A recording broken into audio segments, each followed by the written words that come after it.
My fellow Americans, I'm joining you today from the deck of what will be our nation's newest aircraft carrier, the soon-to-be commissioned Gerald R. Ford. And as you can see, I'm wearing a jacket and a hat that they just gave me. Not really used to it, but it feels awfully good. I'm very proud of it, actually.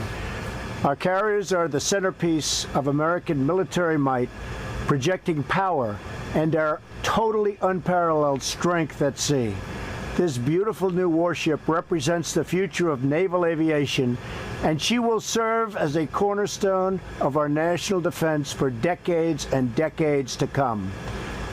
A famous aviator once wrote that to build a truly great ship, we shouldn't begin by gathering wood, cutting boards, or distributing work, but instead by awakening within the people a desire for the vast and endless sea. So true. In the same way, we must continue to renew the American spirit in order to rebuild our country, and rebuild it we will. On Tuesday, before a joint session to Congress, I laid out a version, I hope you all watched, for how to accomplish that national rebuilding. My vision includes the elimination of the defense sequester, which has imposed steep cuts on our military. We must give our sailors, soldiers, airmen, Marines, and Coast Guardsmen the tools, equipment, resources, and training they need to get the job done and get it done right, especially in these very dangerous times. The active duty Army has been reduced by more than 85,000 men since 2009, and we have over 18,000 fewer active duty Marines. Air Force, it's the smallest it's been since 1947, and their planes are, on average, nearly 30 years old, if you can believe that. Our Navy's fleet is the smallest it's been since World War I, and that's a long time ago. Frontline Navy and Marine strike fighter aircraft are more likely to be down for maintenance than to be in the sky. We cannot afford to continue down this path. My budget will give America's armed forces the resources they need to achieve full and total military preparedness to meet any and all global challenges, and meet them we will. Investing in the military means investing in peace, because the best way to prevent war, as George Washington said, is to be prepared for it. Most importantly, an investment in the military is an investment in the incredible men and women who serve our country in uniform. They are the best of us. They are the greatest force for peace and justice the world has ever known, and we will support them every single step of the way. These are truly exciting times. Amazing opportunities are unfolding before us to strengthen our military, to reboot our economy, and to bring back our jobs. If we all work together and put our country first, then anything is possible. Let us seize this moment and make the most of this incredible opportunity for national renewal. May God bless the men and women of our military, and may God bless the United States of America, the country we love.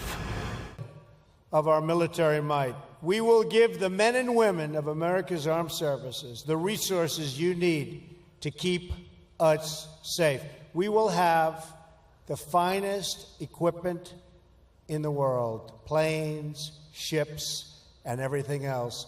We are going to have, very soon, the finest equipment in the world.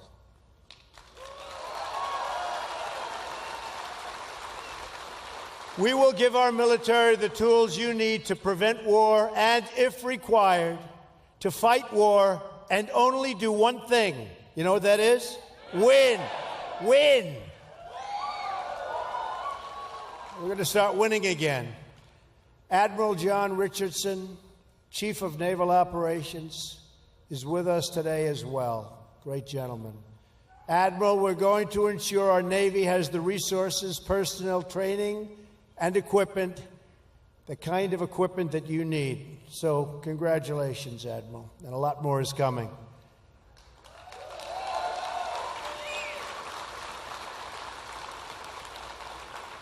Let me congratulate Captain Richard McCormick, Commanding Officer of the Gerald R. Ford. This ship will make an extraordinary addition to the fleet, like no other. Anywhere in the world, there's nothing like this. It represents the future of naval aviation. I have no greater privilege than to serve as your Commander-in-Chief and the Commander-in-Chief of the men and women of the United States military. Great people. Great people.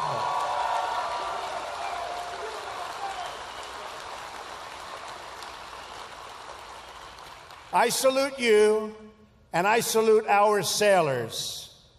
I will always support you and your mission. I will never, ever let you down. And I also have to recognize Mike Petters, President and CEO of Huntington Ingalls Industries, along with Matt Mulheron, President of Newport News Shipbuilding. They won't let you down either. They're not going to let you down either. To those who serve our nation in uniform, and to those who build the instruments of our defense, I thank you on behalf of our nation.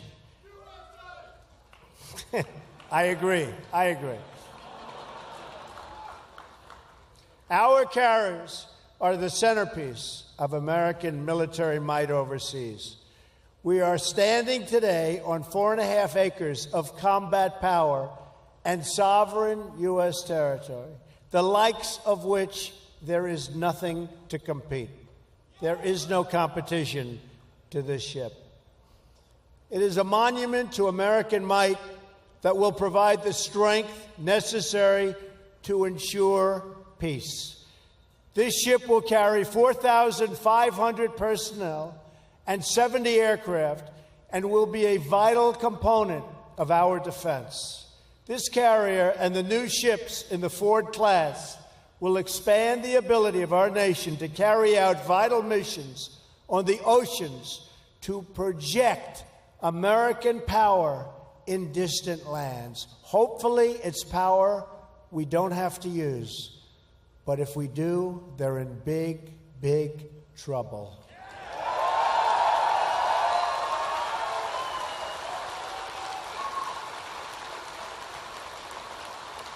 This great aircraft carrier provides essential capabilities to keep us safe from terrorism and take the fight to the enemy for many years in the future. The great Admiral Nimitz, who commanded the U.S. Pacific Fleet through the Second World War, once said, "It is the function of the Navy to carry the war to the enemy so that it will not be fought on U.S. soil." True. And it was under Admiral Nimitz's command 75 years ago this June that the Navy did just that. At the Battle of Midway, you've all known about the Battle of Midway, where the sailors of the U.S. Navy fought with a bravery that will be remembered throughout the ages. Storied bravery throughout the ages. The backbone of the American fleet at Midway was 3 beautiful aircraft carriers, the Yorktown, the Enterprise, and the Hornet. All 3 were built with American hands right here at the Newport News shipyard.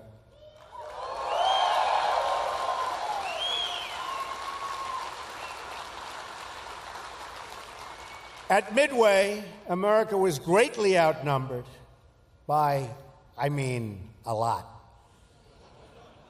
And its fleet badly damaged. But the heroic deeds changed the course of history. Many brave Americans died that day, and through their sacrifice, they turned the tide of the Pacific War. It was a tough tide. It was a big tide. It was a vicious tide, and they turned it. Countless other Americans in that war, some of them parents and grandparents to people in this room today, came home thanks to their very heroic deeds. The sailors at Midway are part of a long line of American heroes, an unbroken chain of patriots from each generation to the next, who rose to defend our flag and our freedom. That legacy continues today as American warriors protect our people from the threat of terrorism. On Tuesday, in my address to a joint session of Congress, I asked Congress to eliminate the defense sequester and to support my request for a great rebuilding of the United States military and the United States Navy.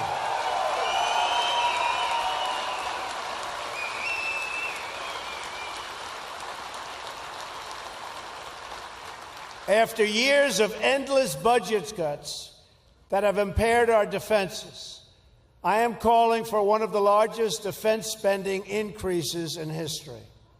And by eliminating the sequester and the uncertainty it creates, we will make it easier for the Navy to plan for the future and thus to control costs and get the best deals for the taxpayer, which, of course, is very important, right? Got to get a good deal. We don't make a good deal, we're not doing our job. The same boat for less money, the same ship for less money, the same airplanes for less money. That's what we're doing. That's what we're doing. It means we're going to get more of them, and we can use them. Our military requires sustained, stable funding to meet the growing needs placed in our defense. Right now, our aging frontline strike and strike fighters, the whole aircraft, many, many aircraft, are often more likely to be down for maintenance than they are to be up in the sky. Our Navy is now the smallest it's been since, believe it or not, World War I. Don't worry. Going to soon be the largest it's been. Don't worry. Think of that. Think of that. In these troubled times, our Navy is the smallest it's been since World War I. That's a long time ago. In fact, I just spoke with Navy and industry leaders and have discussed my plans to undertake a major expansion of our entire Navy fleet, including having the 12-carrier Navy we need.